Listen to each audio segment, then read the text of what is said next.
안녕하세요.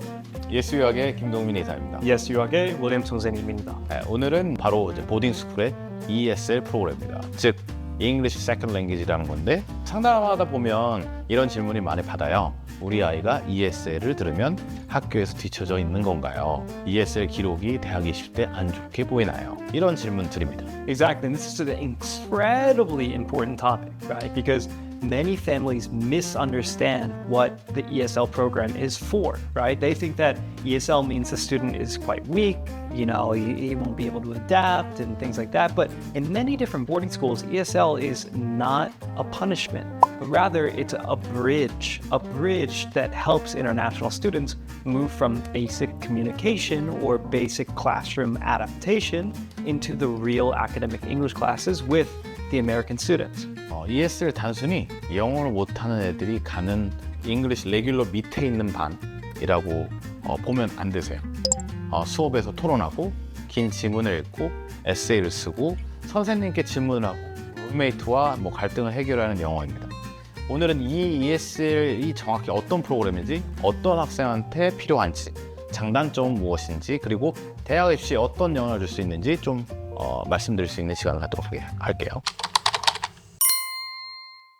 먼저 ESL이 무엇인지 정리해 보도록 하겠습니다. English as a Second Language입니다. 한국말로 말하면 영어를 모국어로 쓰지 않는 학생들을 위한 영어 지원 프로그램이라고 보시면 돼요. Exactly. And so inside of the boarding school setting, ESL is not just going to the coffee shop asking, hey, can I have a coffee? But rather it often focuses on academic English, right? Reading difficult text, writing structured essays, speaking in class discussions, building vocabulary, as well as understanding classroom expectations at the speed in which is fitting for the international student. 네, 많은 학부모님 ESL을 이제 회합처럼 좀 수업으로 생각하시는 분도 계시고 아니신 분도 계신데 보딩스쿨 ESL은 그보다 좀 더 실전 대비 반이라고 보시면 될 것 같아요.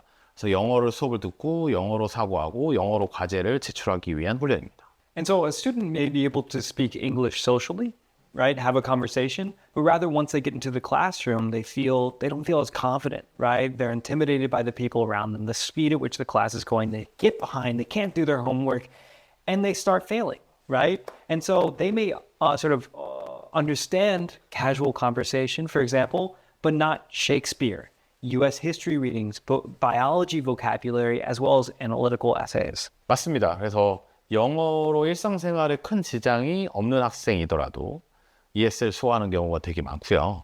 보딩스쿨 ESL도 기본적으로 학교에 합격해야 갈 수 있고요. 막상 합격하고 난 다음에 리플레이스먼트 테스트나 배치고사를 봤을 때 ESL로 들어가는 학들도 많습니다. 그 수업을 완전히 따라가는 것도 다른 이야기도 하고 해서 ESL 개념을 좀 더 자세하게 이해해 보실 필요는 있어요. I think the way that I like to explain it to my students is, well, from your perspective as a parent, with your daughter, right? If you teach her how to ride a bike, where are you going to start?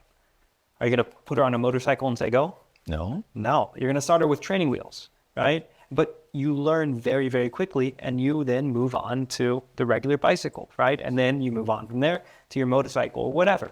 And that's the way that they're approaching this ESL class as well. It's to let your son or daughter casually or sort of slowly, gradually approach those classes. Yes. 그럼 어떤 학생들한테 ESL이 필요할까요? Yeah, there are several types of students who may benefit from ESL. First, students who have not studied in an English medium school for very long. Second, students who can speak casually but struggle in academic writing or listening or discussion, as well as third, students who read slowly and need more support with vocabulary and comprehension.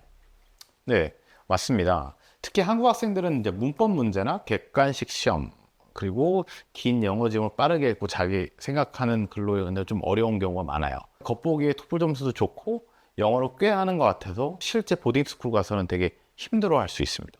Yeah. Another sign is, well, class participation. If a student understands the topic, but he can't actually jump into the discussion, ask questions, and defend their own thoughts and ideas in English, ESL can help build that confidence. 제가 ESL을 들은 당사자로서 설명을 좀 드릴 수 있을 것 같아요. 근데 기본적으로 ESL 수업에서 제가 좋다고 느꼈던 건 뭐냐면 제가 지문 하나하나를 브레이크다운하는 방법이라든지 자세하게 그 영어 구조와 영어 수업과 이러한 문장력과 이런 걸 상세하게 배울 수 있었던 수업이 ESL이었어요. 근데 미국의 레귤러 일반적인 영어 수업은 이러한 과정들을 설명해 줄 필요가 없습니다. 왜냐? 원어민이니까요. 근데 이제 이게 9학년 때, 10학년 때 모르겠는데 11학년, 12학년 때 가는 순간 이 독서량이 많아지고 읽어야 될 게 많아지는 순간 문제가 되기 시작합니다. 오히려 토플 점수가 있어도 만약 그 학교에 ESL 프로그램이 있다면 고민해 보실 필요는 있다라고 말씀드리고 싶어요. And I think additionally, one of the big perspectives around the application is that, okay, my goal is to get into this school, and nobody thinks about what happens after the student gets there, right? And so the goals of finding the highest ranking school that your student can go to, of course, might be able to get in, right? Or she might be able to get in, but you have to think about what happens when they get there. They need to read assignments, write papers, understand the teachers, speak with advisors, build friendships, right? And ESL helps that student become more independent, more confident in that environment. 네. 그래서 일단 영어가 부족한 상태로 무리해서 일반 영어 수업, 아까 제가 말씀을 그렇게 들어가면 진짜 자존심을 살짝 지킬 수 있을지 몰라도 나중에 실제로 너무 힘들어 합니다. 숙제 시간이나 수업 시간에 뭔가 에세이 점수가 낮게 나오고 그러다 보면 자신감도 떨어지고 공부가 안 된다고 생각하면 다른 게 같이 무너지거든요. 그리고 다양한 재미있는 활동, 저희가 늘 얘기하는 이 보딩 스쿨의 여러 파티 문화, 뭐 운동 문화, 아웃도어 문화 이런 것들이 다 포함이 되어 있는데 이 숙제 때문에 그걸 못하고 안타까운 현실을 마주하는 거는 별로 좋지 않다고 생각해요. You know, during my experience at boarding school as well, we had some international friends who would be in the library over the weekends because doing the same paper that we did last night, right? It was, from my perspective as an American student, it was not like sad to see, but we felt like, man, I wish he was here, right? With us, experiencing this, but we know he has to be in the library, right? And so I think that, you know, this time management for 원어민 학생 is hard, right? But for international students, it's so important to be able to manage that. And I think ESL is a good sort of assistance in that department. 근데 이제 또 딱히 또 좋은 점만 있는 건 아니긴 합니다. 분명히 단점도 있죠. 그래서 ESL을 하든 안 하든 그 장단점을 좀 잘 알고 선택하셔야 되는 거라고 생각합니다. 첫 번째는 약간 시간표의 제한입니다. And this is so true, right? If a student takes ESL, it may take place of another class they could be taking. Depending on the school, it can limit how many electives they can take, advanced courses, or even regular English courses that the student can take in the first year, which might hinder their ability to craft their schedule as most students would be able to. 네, 그래서 ESL 듣는 그 시간에 다른 과목을 못 듣는다는 뜻이기도 하고요. 예술, 외국어, 심화 과목, 약간 AP나 아너스 수강 같은 게 좀 늦어질 수는 있을 것 같아요. Exactly. And I think the second concern is perception, right? Within the family. Some families worry that ESL might make the student look weaker overall, right? And that fear is understandable, but like we've mentioned before, it's not always particularly accurate. 네, 중요한 건 ESL 들었다는 사실 자체가 아니고 이후에 좋은 성적과 좋은 취업 받으면 오히려 성장 스토리가 될 수 있다고 봅니다. 근데 반대로 ESL은 피했지만 일반 수업에서 계속 낮은 점수를 받는다면 또 그것도 더 큰 문제이긴 하죠. And I think the last concern that I have for ESL is that is this idea of dependency with the student, right? The ESL, it should be a bridge, right? It shouldn't be a permanent comfort zone for your student. They shouldn't go and say, oh, I'm taking ESL. It's an easy class. I get easy A's. I'm going to stay in ESL and ride this out until the college application. But rather, the goal is to put yourself outside of the comfort zone, engage even more than you would in a normal English class to be able to reach that goal of moving out of ESL. 그 학교에서 볼 때도 학생이 어떤 기준으로 잉글리시 또는 메인스트림 코스로 이동할 수 있는지를 좀 정확히 확인해 보셔야 될 것 같아요. 공식적으로는 ESL 커리큘럼 비교적 자세히 공개한 학교를 보면 ESL 수업이 실제로 어떻게 이루어지는지 좀 더 구체적으로 이해하실 수가 있습니다. 뭐 예를 들어서 쿠싱 아카데미나 콜스uk 해달라고 보게 되면 ESL 프로그램 목적을 비영어권 학생들이 미국 학생들과 교실 안팎에서 약간 동등하게 참여할 수 있도록 준비시키는 것으로 설명되어 있고요. And it's really interesting. So I spoke to the Cushing Academy headmaster, and he really emphasized and was very proud of their ESL program because what they can do with that program is they come, they meet and interview students, and they see the potential. They love the personality of the student, but they realize like, okay, their English is not at the level at which they're going to be able to succeed in the normal English classes. And so he was so proud of the ESL program because they can take these high potential students who have low English level and give them that opportunity, that launch form, that launch platform to be able to succeed and grow and become pillars of the communities. 레벨별마다 약간 수업 구성인데요. 쿠싱에서는 Intermediate, Advanced로 나눠지고요. 비기너 레벨은 아예 없다는 점입니다. 그러니까 영어를 아예 못하는 학생은 안 받는다는 거겠죠. 그래서 Advanced Intermediate 레벨 학생은 보통 이제 Writing, Grammar, Listening, Speaking, Reading 같은 ESL 과목을 듣게 되어 있고, 동시에 일반 Math 외에 사이언스 수업도 같이 듣습니다. 이 말은 아이가 하루 종일 ESL 교실에만 따로 있는 게 아니고 일반 교과와 수업을 같이 함께 병행해서 들어간다고 보시면 될 것 같아요. And that is a very important point, Steve. ESL does not always mean the student is separated from the mainstream curriculum, but rather in Cushing's model, the student can take ESL courses while joining regular math courses and science classes. 예를 들어 이제 Writing Grammar 수업은 단순히 문법 문제를 푸는 것도 아니고 실제 과제에서 필요한 문장을 쓰는 법을 배우는 거죠, 쿠싱에서. Exactly. One of my students from last year actually attending Cushing in the ESL program there. And you can clearly see the improvement. And it's really been incredible to see the development that the student has been making over the course of the year. And guess what they're taking next year for English class? They're outside of the ESL program and they're taking normal English with 원어민 학생 as well. 특히 이제 미국 문화와 문학에 대해서 집중적으로 배우는 점이 되게 중요합니다. 왜냐하면 나중에 듣게 될 literature 수업이나 AP English 뭐 이런 수업들이 문화와 문학에 대한 베이스가 있어야 이해할 수 있는 것들이고, 아무래도 국제 학생 입장에서는 이러한 수업들을 많이 듣지 않았으면 어려울 수밖에 없거든요. Then at the advanced level, students are mainstreamed in most of their courses. But they still take the composition plus grammar and literary studies instead of the regular English courses. That means that the school is helping students transition into regular classes while continuing to strengthen their writing, research, reading, and vocabulary. 또 ESL 수업의 좀 장점이라고 볼 수 있는 게 국제 학생이 학교에 적응하기 위해서 여러 가지 지원을 좀 포함하고 있다는 점이에요. 그래서 ESL 수업에서는 마이크로소프트 워드 에디팅이나 리바이징이나 인터넷 리서치 툴이나 파워포인트나 구글 닥이나 구글 수트나 이런 툴 방법도 조금 같이 얘기하는 편이고요. 미국 학교에서 과제를 작성하고 제출하고 피드백을 반영하고 약간 이런 것까지 포함이 되어 있는 것 같아요.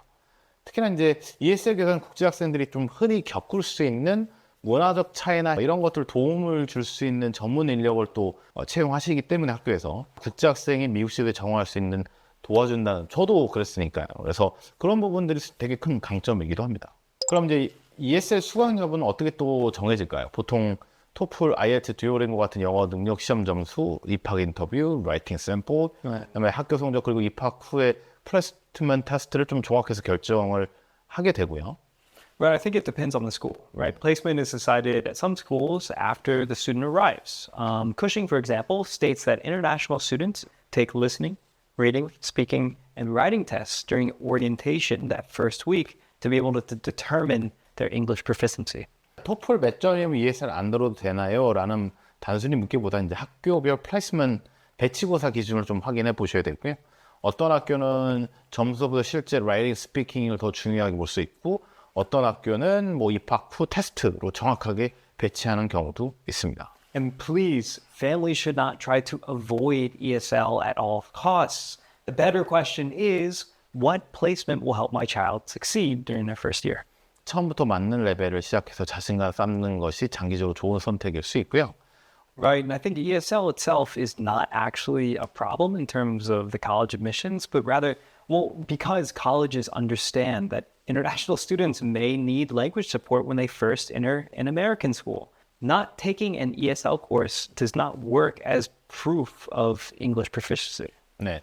그래서 더 중요한 건 성적표에 드러나는 이제 아이의 성장이라고 보시면 되죠.